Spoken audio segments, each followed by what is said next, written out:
ಆತ್ಮೀಯರೇ, ಸಮಗ್ರ ಶಿಕ್ಷಣ ಕರ್ನಾಟಕ ಈ ಒಂದು ಯೋಜನೆಯಡಿಯಲ್ಲಿ ರಾಜ್ಯದ ಸರ್ಕಾರಿ ಹಿರಿಯ ಪ್ರಾಥಮಿಕ ಶಾಲೆ, ಪ್ರೌಢಶಾಲೆ ಮತ್ತು ಸೀನಿಯರ್ ಸೆಕೆಂಡರಿ ಅಂದರೆ PU ಕಾಲೇಜುಗಳಲ್ಲಿ ಗ್ರಂಥಾಲಯ ಕಾರ್ಯಕ್ರಮವನ್ನು ಅನುಷ್ಠಾನಗೊಳಿಸಲು ಗ್ರಂಥಾಲಯ ಅನುದಾನವನ್ನು ಬಿಡುಗಡೆ ಮಾಡಲಾಗಿದ್ದು 3 ಹಂತಗಳಿವೆ. ಅಂದರೆ ಮೊದಲನೇ ಹಂತ ಅಂದರೆ ಸರ್ಕಾರಿ ಹಿರಿಯ ಪ್ರಾಥಮಿಕ ಶಾಲೆಗಳು ಅಂದರೆ 6ರಿಂದ 8ನೇ ತರಗತಿ ಹೊಂದಿರತಕ್ಕಂಥ ಸರ್ಕಾರಿ ಹಿರಿಯ ಪ್ರಾಥಮಿಕ ಶಾಲೆಗಳಿಗೆ ಗ್ರಂಥಾಲಯ ಪುಸ್ತಕಗಳನ್ನು ಖರೀದಿಸುವುದು. ಇದು ಲೆವೆಲ್ 1ನಲ್ಲಿ HPS ಶಾಲೆಗಳು ಬರುತ್ತವೆ. ಲೆವೆಲ್ 2 ಹಂತ 2 9ರಿಂದ 10ನೇ ತರಗತಿ ಹೊಂದಿರತಕ್ಕಂತಹ ಸರ್ಕಾರಿ ಪ್ರೌಢಶಾಲೆಗಳಲ್ಲಿ ಗ್ರಂಥಾಲಯ ಪುಸ್ತಕಗಳನ್ನು ಖರೀದಿಸುವುದು.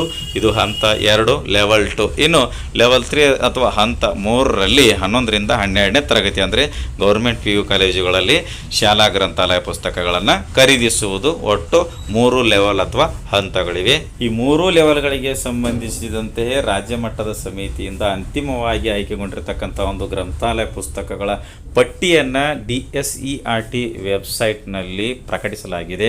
ಉದಾಹರಣೆಗಾಗಿ ಇಲ್ಲಿ ಲೆವೆಲ್ 2 ಅಂದರೆ 9ರಿಂದ 10ನೇ ತರಗತಿ ಇರತಕ್ಕಂಥ ಸರ್ಕಾರಿ ಶಾಲೆ ಪ್ರೌಢಶಾಲೆಗಳಲ್ಲಿ ಖರೀದಿಸಬೇಕಾಗಿರತಕ್ಕಂತಹ ಗ್ರಂಥಾಲಯದ ಪುಸ್ತಕಗಳ ಪಟ್ಟಿಯನ್ನು ನೋಡೋದಾದರೆ ಇಲ್ಲಿ ಮೊದಲನೇ ಟೇಬಲ್ನಲ್ಲಿ ನೋಡ್ಬೋದು. ಸೀರಿಯಲ್ ನಂಬರ್ ಇದೆ, title name in Kannada, author, language, level, ಬಹುಭಾಷೆ, ಸ್ವರೂಪ, ವಿವರಣೆ, ಪೇಜಸ್, ಎಷ್ಟು ಪುಟಗಳ ಒಂದು ಪುಸ್ತಕ ಇದೆ ಅನ್ನುವಂಥದ್ದು.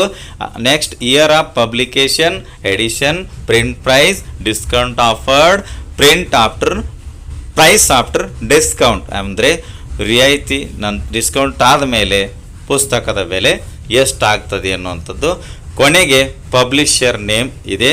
ಇದೇ ರೀತಿ ಎಲ್ಲ ಪುಸ್ತಕಗಳ ಪಟ್ಟಿಯನ್ನು ನಾವಿಲ್ಲಿ ನೋಡಬಹುದು. ಈ ಒಂದು ಪಟ್ಟಿಯಲ್ಲಿ ಕೊಟ್ಟಿರೋ ಪುಸ್ತಕಗಳನ್ನೇ ನಾವು ಖರೀದಿ ಮಾಡಬೇಕು ಅನ್ನುವಂಥದ್ದು. ಈ 3 ಹಂತಗಳಿಗೆ ಸಂಬಂಧಿಸಿದಂತೆ ರಾಜ್ಯ ಮಟ್ಟದ ಆಯ್ಕೆ ಸಮಿತಿಯಿಂದ ಅಂತಿಮವಾಗಿ ಆಯ್ಕೆಗೊಂಡಿರ್ತಕ್ಕಂಥ ಗ್ರಂಥಾಲಯ ಪುಸ್ತಕಗಳ ಪಟ್ಟಿಯ ಒಂದು PDF ಲಿಂಕನ್ನು ನಾವು ಈ ವಿಡಿಯೋದ ಡಿಸ್ಕ್ರಿಪ್ಷನ್ ಬಾಕ್ಸ್ನಲ್ಲಿ ಕೊಟ್ಟಿರುತ್ತೇವೆ.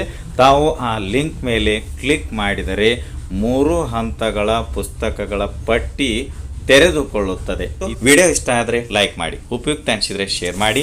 ಈ ರೀತಿ ವಿಡಿಯೋಗಳಿಗಾಗಿ ಚಾನಲ್ಗೆ ಸಬ್ಸ್ಕ್ರೈಬ್ ಆಗಿ, ಬೆಲ್ ಬಟನ್ ಪ್ರೆಸ್ ಮಾಡಿ, ನೋಟಿಫಿಕೇಶನ್ ಆಲ್ ಸೆಲೆಕ್ಟ್ ಮಾಡಿಕೊಳ್ಳಿ. ನಾವು ಮಾಡೋ ವಿಡಿಯೋಗಳ ಅಪ್ಡೇಟ್ಸ್ ಪಡಿತಾ ಇರಿ. Thanks for watching. ಧನ್ಯವಾದಗಳು. ವಂದೇ ಮಾತರಂ.